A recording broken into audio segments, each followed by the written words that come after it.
নমস্কার বন্ধুরা, পাঁচমিশালি রান্নাঘরে আপনাদের সকলকে স্বাগত। আজকে বানিয়ে দেখাবো সাবুর পোলাওয়ের রেসিপি। খুব সহজ আর অনেক হেলদি এই রেসিপিটা। আশা করি আপনাদের অনেক ভালো লাগবে। দেখে ভালো লাগলে অবশ্যই লাইক শেয়ার করবেন আর কমেন্ট করে জানাতে ভুলবেন না আপনাদের কেমন লাগলো। আর অবশ্যই চ্যানেলটিকে সাবস্ক্রাইব করে পাশে থাকা বেল আইকনটি ক্লিক করে নেবেন নতুন নতুন রান্নার আপডেট সবার আগে পাওয়ার জন্য। এখন বানিয়ে দেখাচ্ছি সাবুর পোলাওয়ের রেসিপি। আজকে বানিয়ে দেখাবো সাবুর পোলাও। নিয়েছি সাবু, বড় দানার সাবু নিয়েছি। 2 ঘন্টা ভিজিয়ে নেওয়ার পর ভালো করে জল ঝরিয়ে রেখেছি, একদম ঝরঝরে আছে। নিয়েছি রিফাইন অয়েল 2 চামচ, ঘি নিয়েছি 1 চামচ, সামান্য হলুদ গুঁড়ো নিয়েছি, চিনি আর নুন স্বাদ মতো ব্যবহার করব। আর এখানে নিয়েছি বিনস কুচি করে নিয়েছি, কিছুটা গাজর, কাঁচা লঙ্কা কুচি, আর নিয়েছি 1 টেবিল চামচ কাজু আর 1 টেবিল চামচ কিশমিশ। এখন কড়াইতে দিয়ে দেব তেল।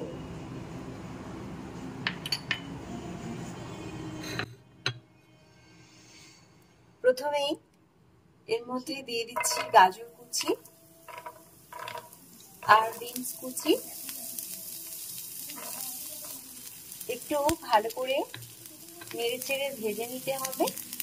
একদম নিরামিষ এই রেসিপিটা, যে কোনো পুজো পার্বণের দিনে খাওয়া যেতে পারে। অল্প ভাজা ভাজা হয়ে এসেছে। এবারের মধ্যে নুন আর হলুদ গুঁড়ো মিশিয়ে আরো একটু নেড়েচেড়ে নেব। ফ্লেমটাকে কমিয়ে আমি রান্নাটা করছি।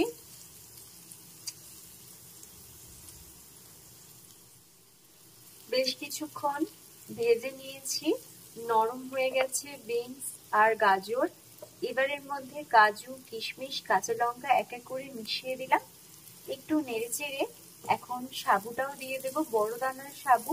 2 ঘন্টা মতো ভিজিয়ে রাখার পর ভালো করে জল ঝরতে দিয়েছিলাম, একদম ঝরঝরে হয়ে গেছে।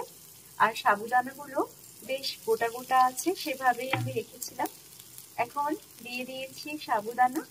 এবার একটু নেড়েচেড়ে ভালো করে মিশিয়ে নিতে হবে।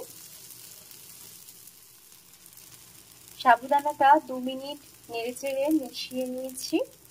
এবার দিয়ে দেবো চিনি। একটু মিষ্টি মিষ্টি হলে খেতে দারুণ লাগে। আর চিনিটা দেওয়ার পর দিয়ে দেবো ঘি।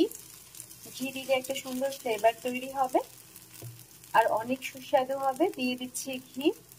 সবশেষে চিনি আর ঘিটা মিশিয়ে নেব আর আমি গ্যাসটা অফ করে দেবো। সাবুর পোলাও একদম রেডি। খুব সহজ একটা রেসিপি, অনেক হেলদি।